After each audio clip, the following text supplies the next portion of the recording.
Catherine here from Inky Fingered Cat. I'm back to paper pumpkin crafting. Oh, I'm in extreme close-up as well. Apologies for this, didn't mean to be. Now let's see if we can just scroll out a bit. There we go, you can see properly. So back to where we were. So we'd left, these were the cards, hang on. Let's get this in the right order. So this and this were the first cards that I made that were following the recipe, so to speak, that the kit provides, but with a slight amendment. They had a slight Catherine element. And then I made these last time I opened up the kit, which was a few days ago now. And I did say last time I was on a video, I didn't know what to come back and do, whether I'd do some more paper pumpkin. And I thought, you know what, just gonna go for it. I do love this kit. Right, let's see, what shall we do? So I'm going to grab myself a card blank. Actually, I want to go goldy gold all the way, maybe. Oh look, this one's coming out as well. So that the piece definitely seems to be the one that wants to keep escaping the die cutting thing. So as it's jumping out me, it clearly wants to get used. So let's use that.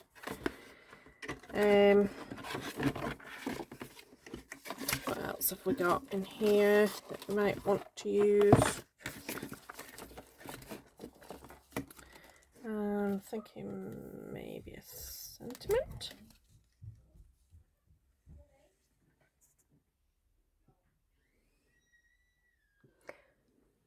Okay, I'm recording again. Sorry, my daughter came up and was talking Christmas presents, so hey ho. Right.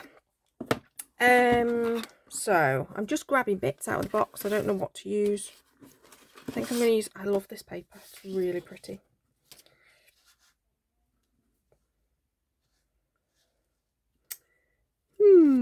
Decisions. So much pretty stuff. Can't quite work out which ones I want to use and which ones I don't, but I think I'm going to go for the flower again. This time I don't think I want to include the white.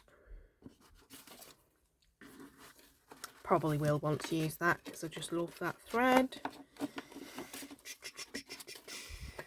So maybe we go for a bigger sentiment, or do we go for the little sentiment and I maybe cut it so that we've got a fishtail on this as well?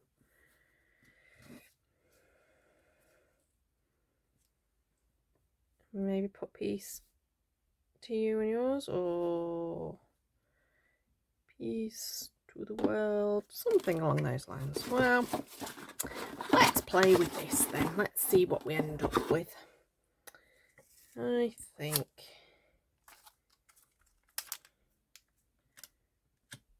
peace to you and yours will look really nice there. And then we might end up putting a bit of twine on. We might not. We might choose not to on this one. Let's see how we feel. Right. Ink up my stamp.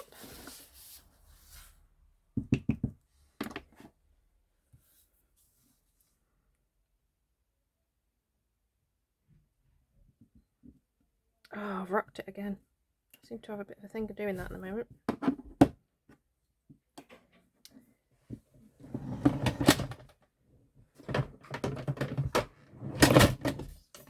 Oops. So I'm going to use this punch set and see if this fits in. Oh, it's just a tad bigger.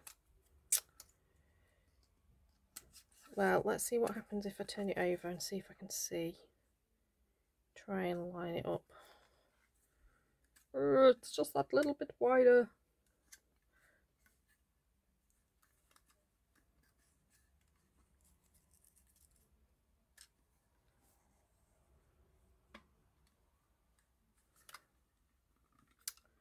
No, that's not going to work. Oh, well, that's a bit frustrating that they've created labels that are just not quite the right width. So let's see if we do it that way. So the good way of doing this is to make sure you've got some kind of template to use and follow that. I mean, I'm doing it by eye, so I don't know if it's completely central, but it'll be close enough. Yeah, that it looks like it's matched nicely there. Ooh, just contemplating the bringing it over the edge. Right, let's fold and burnish the edge. Do we go that way?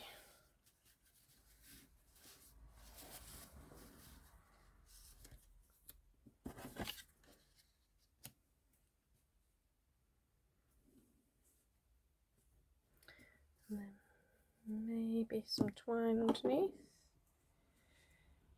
Peace to you and yours, with maybe a wee bit of shenanigans going on under there. Yep, I think I'm happy with that. It's amazing what happens when you just twist a piece of paper. Works really well. So what I do when I'm doing this kind of thing to make sure I'm putting the glue in the right place is I would normally, oh, there we go, take a pencil and just do a quick outline. Then I know I'm putting the glue in the right place.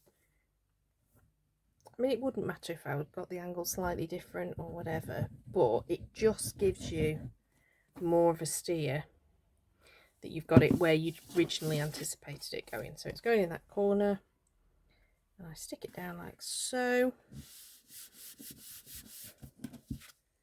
And when I turn it over, it's there. And then the quickest and easiest way is to take a pair of scissors and to trim it off. You could use your paper trimmer or like the little paper cutter guillotine thing, but I think that that's the quickest and easiest way to do that. Now I think this would next need to go down, which is our bit of linen thread. It's incredibly curly because of course it's been wound around a very narrow barrel. Bobbin's the right word, I think. So how do we make it not be quite as wibbly wobbly? I think if we go like so, and then we need to use maybe some kind of dimensional. Do you want dimensional? Or we're just going to stick that down. Right, I think before we stick that, I'm going to stick this to here. Does everybody else make decisions like this when they're crafting? Make one decision and immediately reverse it? Or is it just me that's completely nuts? I'm sure it's not just me that's completely nuts. I am sure that other people do a similar thing. I think, no, I'm gonna stick that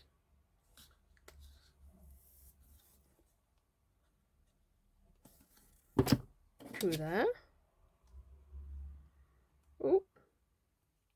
So using a wet glue on a foiled card surface means that it doesn't glue and stick quite as quickly as if it does if it was on a different kind of surface.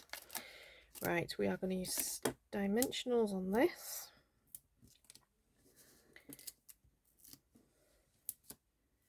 Oh, right, probably didn't need that last one, but that's on my finger. Maybe we'll use it to make sure that that's in the right place.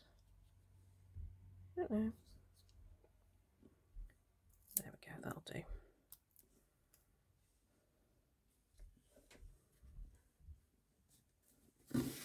And then I think piece across the top there. So I don't need to worry about glue on the P or the end of the E. Just on the central part, because that's the part that's going to be stuck to something. But the important thing when doing these sorts of things is you don't want to put huge amounts of glue on because you don't want it to seep out too much. Although the good news is that the particular glue I use is good at sort of disappearing to nothing when it's dried. But even so, you don't want to tempt fate. There we go. Really pretty card. So there we go. We're now on 5 cards. I think I'm going to go for one more. One more.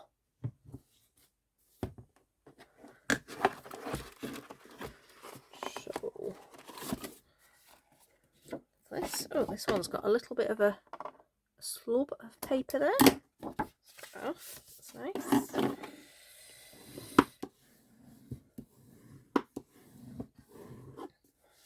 Okay. Do we want to go that way or that way? Not sure.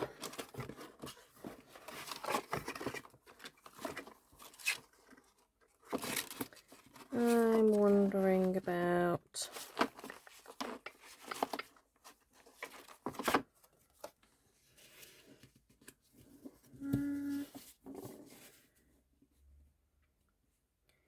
I took a teensy bit off that, make it a slightly different shape. Put there.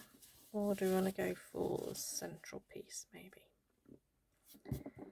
Let's go for a central piece. What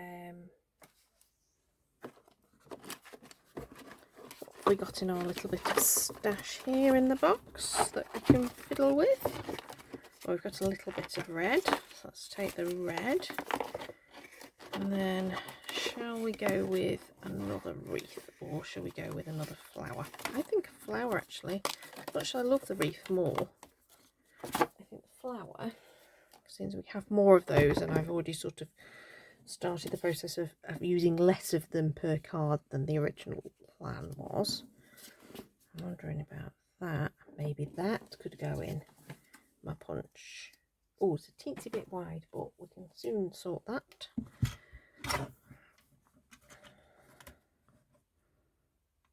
So the measurements for using that punch is, it is either 1/2 inch, 3/4 inch, or 1 inch in width. So let's go for 1 inch.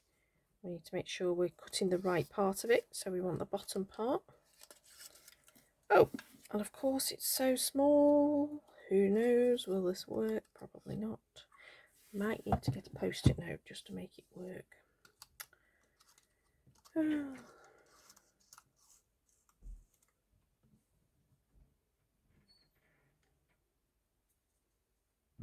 No, I think I can do it. So ideally you'd want a tab that's a little bit longer, so it fits in the punch well, but I think that's right. Cute.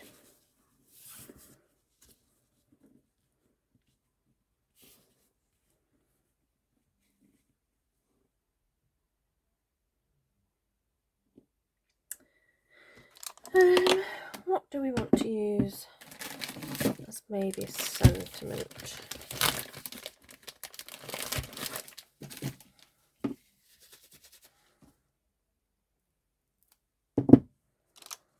I'm thinking we maybe go for the Big Merry Christmas, but I'm also wondering whether we want just maybe to change this one up. We will add to the kit a little bit by maybe using cherry cobbler ink, just because I think that would work. Oh no, I think it needs the green actually as an extra pop.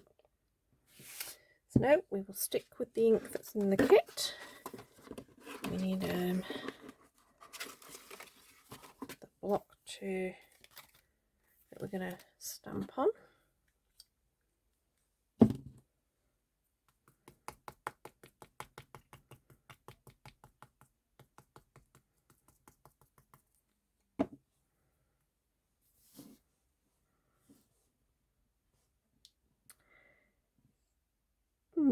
I think we'll go there. We'll see what happens. We may have to change our orientation of our card if we're not quite happy with how it looks.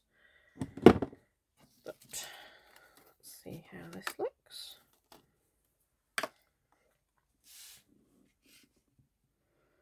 Yeah, you see, I think it's too wide to go there. So do we go down there?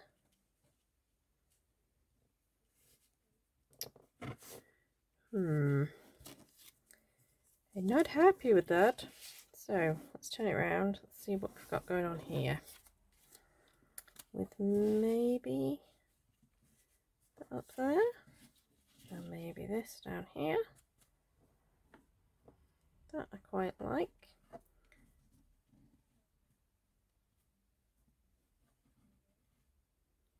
Do I want it further up at the top? Yes, I think I do, because I like that bit being there. Now, do we want a bow? I think we want a bow, but I think I want a double bow. So let's see if we've got enough twine here to do a double bow. Nope, not quite.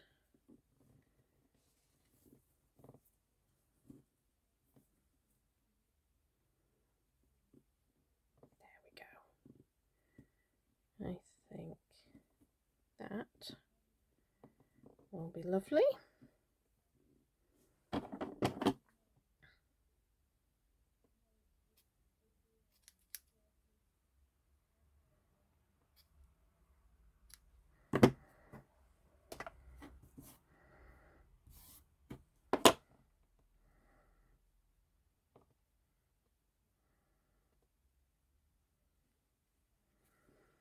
Yeah, I quite like that. That's quite cute.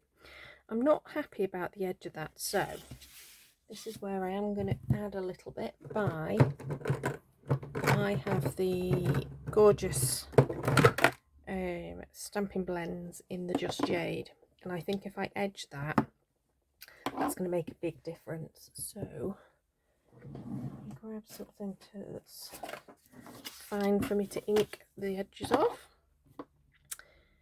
I think I'll go for the slightly lighter colour. All I'm doing is just run it along the edges. Because it's an alcohol ink marker, it just sort of soaks in really quickly. It does slightly spread, but not drastically. And I think that is perfect for just finishing off that edge. Yes, I'm happy with that. Okay, so now I just need to adhere them. So I think this is definitely going to get stuck down with some glue.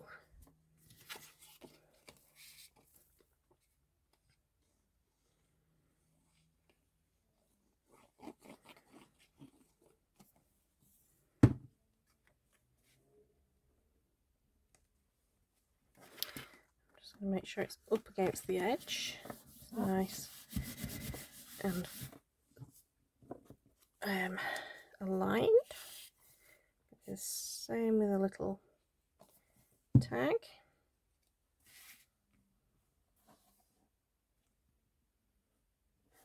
Little cute banner. Somewhere I've got a punch that used to do that. In fact, I think it's over there.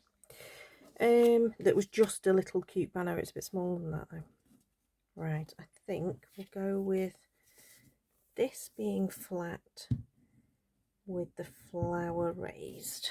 And I think we'll go to about there, so it's round about the same place as that one comes down. And then this can be dimensionals. Let's put those pens to the side. I think that's the last of the glue, so I'll put the lid back on.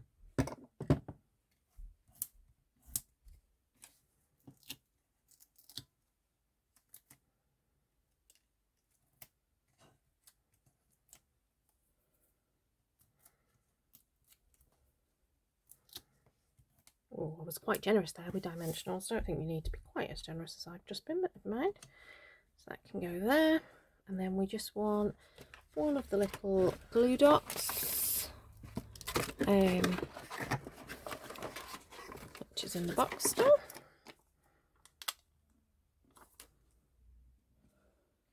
It's about central. Lift the paper backing off it. And that will stick our little double bow down. Really cute. So let's put all my bits away in the box. Again, this is one of the things I love about crafting with this, is that within about 2 minutes you've tidied up, because it creates no mess whatsoever. Let's put my instructions back in the box as well. Here we go. So this and this are the ones that I've made tonight for today's video. Really cute. Love this kit. So simple and yet really satisfying. So there we go. Quite a few cards made now with this set. 2 more card blanks left to use. I think that the tempting thing is, of course, that I could go and get just plain card blanks and maybe cut this down and you could have 2 background panels. Tempting. But there we go. They're the beautiful cards that we've managed to create so far with the Paper Pumpkin kit. So I hope you enjoyed that, and if you did, then please do give me a thumbs up, subscribe if you want to see more. There will be more videos and they won't all be Paper Pumpkin kits, because I think there's only 1 more video's worth of kit that I'm going to use. There'll still be leftovers, and it's what I'll use those leftovers for will be quite interesting to see what I end up doing with those. But I reckon there's 2 videos left of Paper Pumpkin, but sorry, 1 video, 2 cards left of Paper Pumpkin. And but other than that, I don't know what to do next. Maybe other things. I just love, there you go, it's all put away in the box, and apart from my scissors, my bone folder and my block, they're the only things I need to put away. So love how simple this crafting is. Anyway, as I said, subscribe, thumbs up, leave me a comment, even if it's just to say hi, and I will see you again soon. Take care. Bye bye.